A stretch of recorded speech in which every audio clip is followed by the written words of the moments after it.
Assalamualaikum warahmatullahi wabarakatuh. Perkenalkan, nama saya Pinky Afrianti dengan NIM 24329037. Pada kesempatan ini saya akan mempresentasikan makalah yang telah saya buat yang berjudul Dinamika Kesehatan Mental Mahasiswa dalam Perspektif Psikologi Islam. Yang pertama ada latar belakang. Kesehatan mental mahasiswa saat ini menjadi isu yang semakin penting. Mahasiswa berada pada masa transisi menuju kedewasaan, di mana mereka harus menghadapi tuntutan akademik, penyesuaian sosial, dan tanggung jawab pribadi secara bersamaan. Tekanan tugas, jadwal kuliah yang padat, tuntutan prestasi, serta perubahan lingkungan sering memicu stres, kecemasan, kelelahan mental, bahkan burnout. Selain itu, mahasiswa perantau juga menghadapi kesulitan adaptasi dan berkurangnya dukungan keluarga. Jika masalah ini tidak ditangani, kesehatan mental yang terganggu dapat menurunkan konsentrasi belajar, motivasi, dan kualitas hidup mahasiswa. Oleh karena itu, kajian mengenai kesehatan mental mahasiswa sangat penting untuk dilakukan. Selanjutnya ada tujuan dan fokus kajian. Makalah ini bertujuan untuk menjelaskan fenomena kesehatan mental mahasiswa, mengidentifikasi faktor penyebabnya, menganalisisnya dari perspektif psikologi Islam dan psikologi Barat, serta merumuskan solusi Islam yang dapat membantu meningkatkan kesehatan mental mahasiswa. Lalu ada kajian teoritis berdasarkan psikologi Islam dan psikologi Barat. Dalam psikologi Islam, kesehatan mental dipahami sebagai keseimbangan antara ruh, akal, dan nafs. Kesehatan mental bukan hanya bebas dari gangguan psikologis, tetapi juga ditandai dengan ketenangan hati dan kedekatan dengan Allah. Mahasiswa yang memiliki landasan spiritual yang kuat cenderung lebih mampu menghadapi tekanan akademik melalui nilai sabar, syukur, dan tawakal.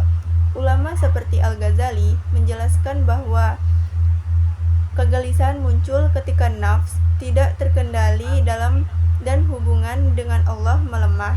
Sementara itu, psikologi Barat menjelaskan kesehatan mental melalui teori stres dan perkembangan. Teori Lazarus dan Volkmann menyatakan bahwa stres muncul ketika tuntutan yang dihadapi lebih besar daripada kemampuan individu mengatasinya. Teori Erikson juga menjelaskan bahwa mahasiswa berada pada fase pencarian jati diri yang jika tidak berhasil dapat memicu tekanan mental. Perbedaannya, psikologi Barat itu lebih menekankan pada aspek psikologis dan lingkungan, sedangkan psikologi Islam menambahkan dimensi spiritual sebagai faktor penting. Selanjutnya ada fenomenal kesehatan mental mahasiswa. Fenomena kesehatan mental ini menunjukkan peningkatan yang cukup signifikan. Banyak mahasiswa mengalami stres akademik akibat beban tugas, tekanan nilai, dan persaingan yang ketat. Penggunaan media sosial yang berlebihan juga memicu perbandingan diri dan kecemasan sosial.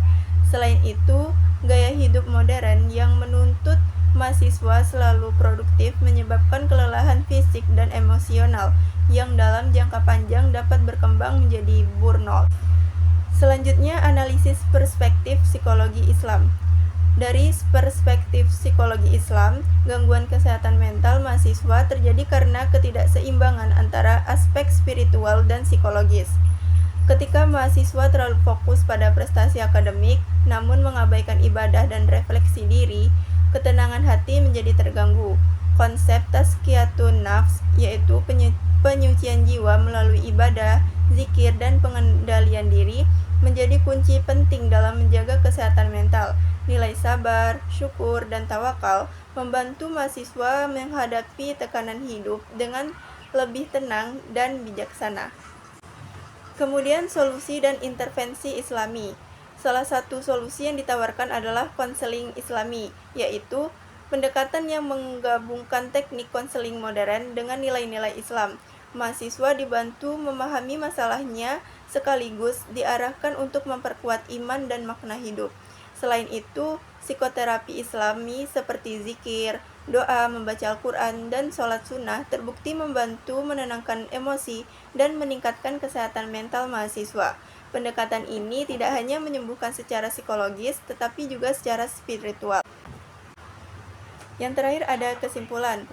Kesehatan mental mahasiswa dipengaruhi oleh faktor akademik, sosial, budaya, dan spiritual. Psikologi Barat memberikan penjelasan ilmiah yang kuat, sementara psikologi Islam memberikan ketenangan batin dan arah hidup.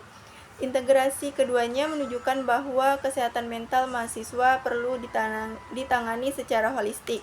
Mahasiswa perlu menyadari bahwa prestasi akademik bukan satu-satunya ukuran keberhasilan, melainkan keseimbangan antara belajar, kesehatan mental, dan kedekatan dengan Allah. Demikian pemaparan yang dapat saya sampaikan. Semoga makalah ini bermanfaat dan menambah pemahaman kita tentang pentingnya menjaga kesehatan mental mahasiswa. Mohon maaf apabila terdapat kekurangan. Terima kasih.